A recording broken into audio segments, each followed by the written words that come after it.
Chapter 7 Heist. There was a chug and a bump as the Friendship Express started to pull into Canterlot's train station, readying to allow the departure of passengers and the embarkment of their replacements.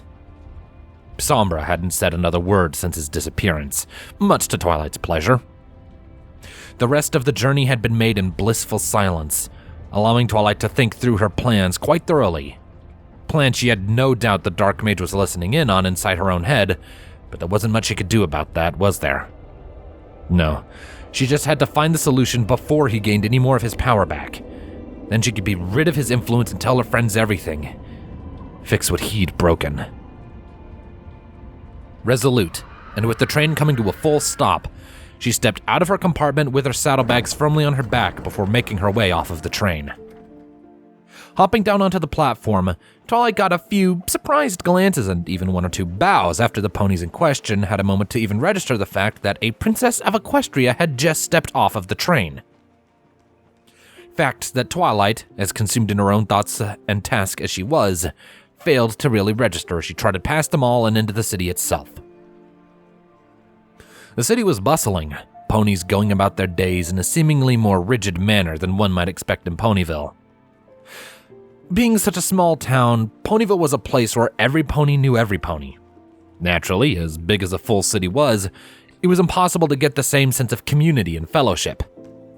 A couple of ponies could be seen stopping in the streets to greet a friend they'd bumped into quite by accident, but the vast majority went about their business without so much as a glance towards the pony walking right beside them. It was something that, as a Canterlot-born pony herself, Twilight had never thought much about once upon a time. But having lived in Ponyville for over a year now, the contrast was startling. But it was also of no matter. She was hardly here to conduct a survey on cultural differences based on the size of a settlement, though that was definitely now on her to-do list. Her destination lay right at the very top of the mountain-based city. Canterlot Castle, and more specifically, the Royal Archive, where books deemed too important or sensitive for the vast library most ponies' frequencies in the city were kept.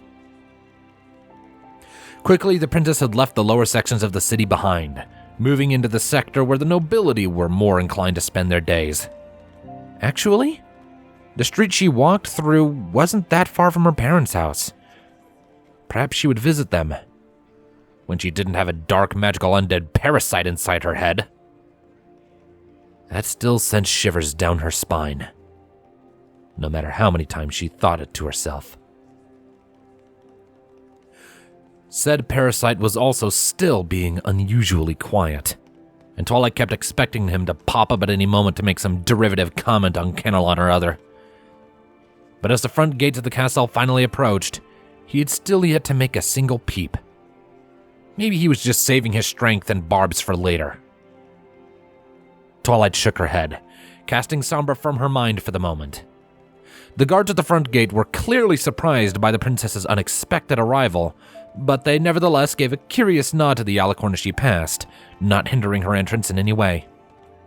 From there, Twilight veered away from the giant ornate doors leading into the main structure and instead veered off into the grounds, aiming for the smaller building sitting just off to the side. Its architecture was seamless with the rest of the castle, surrounded by painstakingly decorated bushes and other foliage. There was also a small, artificial stream between Twilight and the building, a small bridge crossing over it that was flanked by two statues, one being of two ponies dancing with one another, while the second was of a unicorn pulling a dramatic pose. Like the rest of the castle, the Royal Archives had guards posted at every entrance, another patrolling the pathways around the building. The latter didn't appear to visibly react to Twilight as she walked through the area, though the two ponies of the Solar Guard at the front entrance looked towards the princess as she approached. "Your Highness," the guard greeted, one who'd been assigned to the posting for as long as Twilight could remember, and one she could just see the inward smirk for all the time she, before her coronation, unnecessarily broke into the library even though she had full access as Celestia's pupil. In retrospect, the guards probably just left her to it each time. "Conducting a research project?" Sort of," she replied cautiously. "Just checking up on a few things." "I see," he replied, Well, I wish you all the best, Princess. I do know your fondness for our little archive. She just felt that unseen smirk grow a little wider. Puffing up her cheeks indignantly, unable to stop a light blush gracing them, Twilight trotted past the guards and into the main reception area of the archive itself. The room was decorated with ornate wood paneling, 3 doors leading out of the room, excluding the one Twilight had just walked through. 2 would lead to staircases leading to an upper floor, the 3rd led straight on into the base level of the archive. To the right, tucked into a corner, was a desk where the elderly keeper of the archive was sitting with golden-rimmed reading glasses on her muzzle, said muzzle being buried deeply in some sheet of paper that Twilight couldn't quite identify. Twilight carefully approached the mare, waiting for a moment before coughing into a hoof to get her attention. Huh? What? The mare stuttered, placing the paper down and adjusting her glasses before looking towards the alicorn. Oh, Princess. I wasn't informed of your arrival, but I suppose that's to be expected as far as you're concerned. What can I help you with?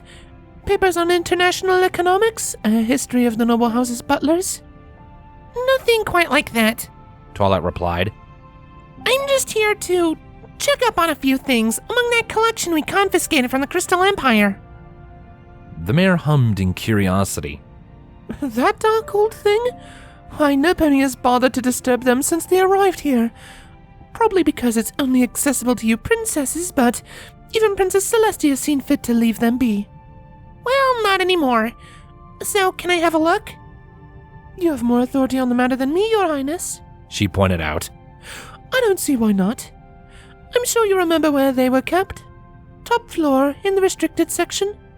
I remember, Twilight confirmed with a bright smile. Thanks.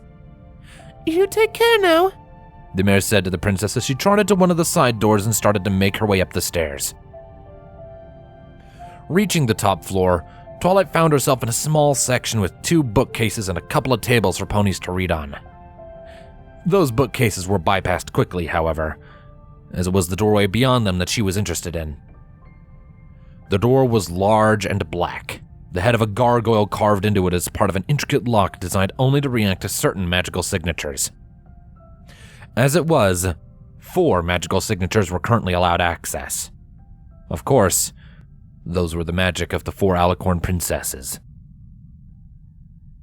Twilight lit her horn, her magic gently interacting with the lock as it took note of the caster. There was then a loud click, and the lock turned into place before the doors parted and opened up for the alicorn. The open entrance to the restricted section, where much of Equestria's forbidden knowledge was kept from causing harm until such a time as it may be of careful use or in need of destruction. As Twilight passed through, she was all too aware of unseen wards scanning her further, their purpose being to uncomfortably repel would-be thieves and intruders who somehow managed to breach everything else. They'd never had to be used even after a millennia of service, but they served nevertheless. With the doorway closing up behind her, Twilight lit her horn to light the unlit candles lining the walls. No electricity was spared for this place. Everything inside was low-tech and old-school. Certainly fit the creepy aesthetic of being in a place with such horrible dark magic, all of it sealed away from the populace to protect them, while being kept intact for situations such as the one Twilight herself now found herself in.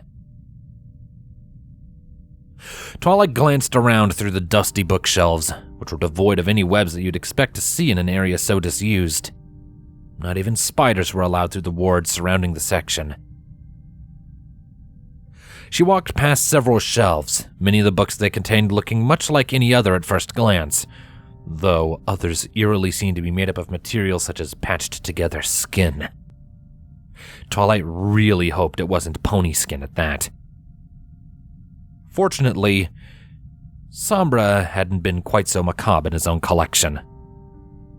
Using skin is but an unnecessary fetish on the part of a deranged user, Sombra spoke, eliciting a yelp from Twilight as his apparition appeared directly in front of her. Entirely unnecessary, and a waste of a good slave. I'm far more practical and efficient in my designs, something we may yet have in common. Twilight would hate to admit having anything in common with the stallion, But when it came to using skin versus simple paper binding, the latter would win every time. You've been quiet, Twilight deadpanned, pulling herself together and continuing on to where Sombra's collection was stored. You have been aware of my presence but a few hours. You would not miss my presence for a short while. I guess I was getting hopeful, she replied, reaching the first bookshelf to contain some of the king's work. A mistake you keep repeating, he noted. It is but a fickle thing. A lifeline for fools while the strong prosper through certainty. I'm certain, Twilight shot back as she collected a tome from the shelf, glancing at the title before depositing it into her saddlebag. We're here, aren't we? All your work, and all the clues I need to beat you. And you fail to realize what I have, Sombra announced, trotting up beside the mirror and giving her a strange and yet knowing look. That is that it is not in my collection you must look for answers, but perhaps books of a far more mundane nature may provide the answers for what you seek. All the dark magic knowledge is here. Everything you ever wrote is here, Twilight pointed out. I know this place like the back of my hoof. There's nothing else that will help me. Would you assume I speak of my presence? Sombra asked mockingly. No. I speak of something else that continues to eat at your bright little mind. My son. Twilight paused, turning to look at Sombra suspiciously. You refused to say a word on him earlier, but now you want to shed some light on the whole thing? What's the catch? The catch is that I too seek the answers of which I desire. Knowledge that must be mine. And so too must be yours. For it may yet be our duty to know which she would have us forget. Twilight frowned. She? What are you talking about? The answers you seek may lie in a mere book of bloodlines. Genealogy, as you would call it. I've looked in every relevant book across Equestria and back again, Twilight dismissed, resuming her work and collecting any of the king's works that might be of use. He was clearly trying to distract her, playing those mind games he loved so much. No pony knows what happened to him, though I wish I did. There's nothing to find. Not in the places the sun would have you look. Celestia? Twilight questioned, turning back towards the Dark Mage. What about her? You believe me deceitful? I am but one player on the vast board. Your apparent mentor is another, and she is most practiced at moving her pawns, Sombra said factually. I believe she has positioned us both to an extent, but I am on to her move. Her personal collection is where we must seek our answers, and her deception shall become clear.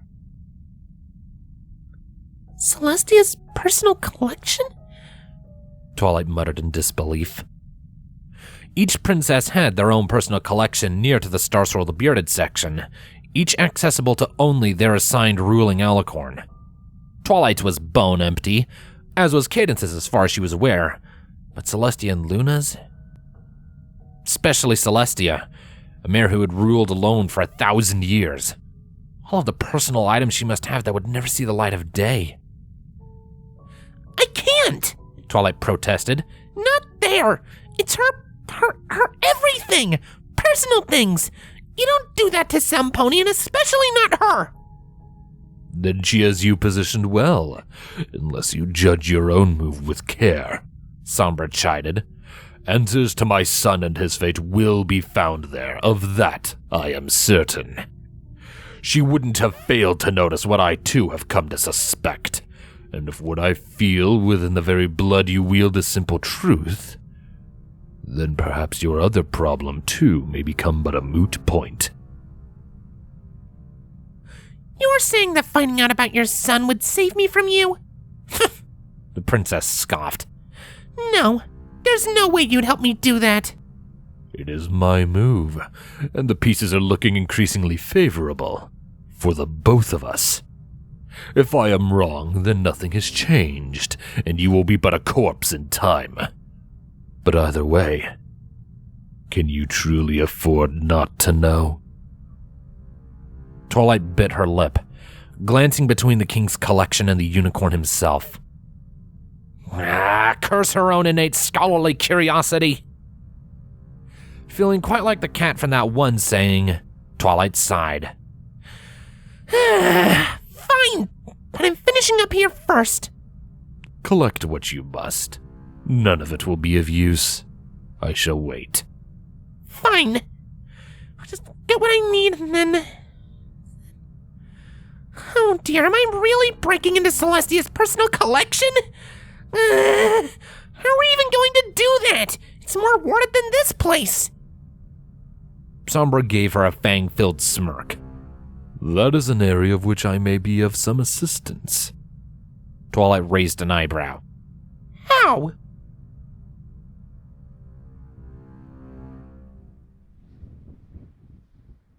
Digging. Seriously? Twilight was standing along the outer wall of the archive building, looking nervously over her shoulder as a patrolling guard passed her by with a small look of curiosity. The room containing the personal items of the princesses were actually underground, the doors in the archive leading to a set of stairs. Twilight was pretty confident she was currently standing above where Celestia's private collection was, and her nerves were quite thoroughly being dragged through a shredder. Sombra's bright plan of how to commit this blatant heist didn't fill her with much confidence either. Unless you wish to force your way through a door warded with the full might of the sun, Sombra suggested with more than a little sarcasm. I can deal with what protection I imagine she will have placed on the walls below the surface. I hope you're right. She still couldn't believe she was going through with this at all. All right, just let me... There! With a flash of her horn, Twilight cast a simple perception filter around herself and where they'd be digging. Any guard or servant walking past would be compelled to ignore the location through simply manipulating their senses to believe the place is of no note whatsoever. The ultimate nothing to see here spell. Well, assuming Celestia or Luna didn't walk by and see right through it, which Twilight had to believe they were capable of. It was a pretty low-level perception filter after all. She had to save her magic as much as possible. Who knew what Sombra could do to her if she got worn out? Prudent, Sombra complimented. Well, this isn't exactly going to be subtle, she replied, her horn lighting up again. I've added a bubble of silence. The noise would probably break the effect. But now... Now she had to dig. She was actually using her magic to dig a hole in the ground of the castle to break into a private and heavily warded collection of Princess Celestia herself, all while under the direction of an undead tyrant who was probably going to try and kill her later. It was in that moment of realization that Twilight had to ask one simple question. When exactly did her life go so amazingly off the rails? Still, with a mix of magical apparitions of drills and simple scooping and blasting away at the dirt, Twilight was making progress. True, the dirt was also getting into every tuft of fur she had to her name, enough that Rarity would have an aneurysm, but it was working. With the hole large enough that Twilight could hover in it under the power of her wings, she soon hit the jackpot. And that jackpot came with a very painful sting, as her magic hit something that didn't agree with it, the feedback traveling back up into her horn and throughout her whole body. Luckily, before she fell onto the patch and potentially had something worse happen to her, Twilight instinctively teleported out to the side of the hole and hit the dirt, panting for air. Then, slowly looking back inside and using her magic to carefully clear away the dirt at the bottom, the top of a previously hidden stone structure emerged. That would be it, Sombra noted, reappearing beside the alicorn. Our prize lays within. Twilight hummed, lighting up her horn and scanning the wall very carefully. The moment she started to feel feedback, she cut the connection to avoid a harmful shock. But she'd seen enough. Yeah, there's no way I'm getting through that, she deadpanned. I might be an alicorn, but Princess Celestia is still far more powerful than I am by virtue of having lived for over 1,000 years. I'd need either a big boost to even begin trying to find a way through all of that, or I'd need a really convenient spell. Sombra gave her that infuriating smirk again. I guess I should have figured that. Okay, what do I need to do? And therein lies our problem. He started. The spell required would take significant time to teach, and that's after you became affluent in the dark magical arts. Not happening. So one way or another, you cannot cast the spell. Great. Twilight huffed, sitting up and fighting off an incoming migraine. So all of this was just a big waste of time?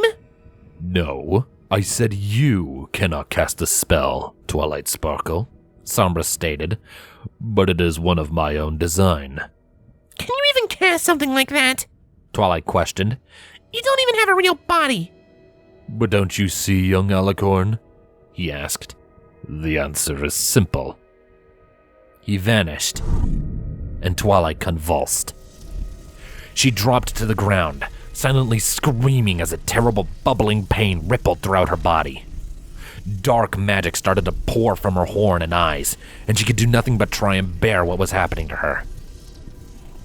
And then she stopped, her breath steadying as the dark magic from her horn ceased.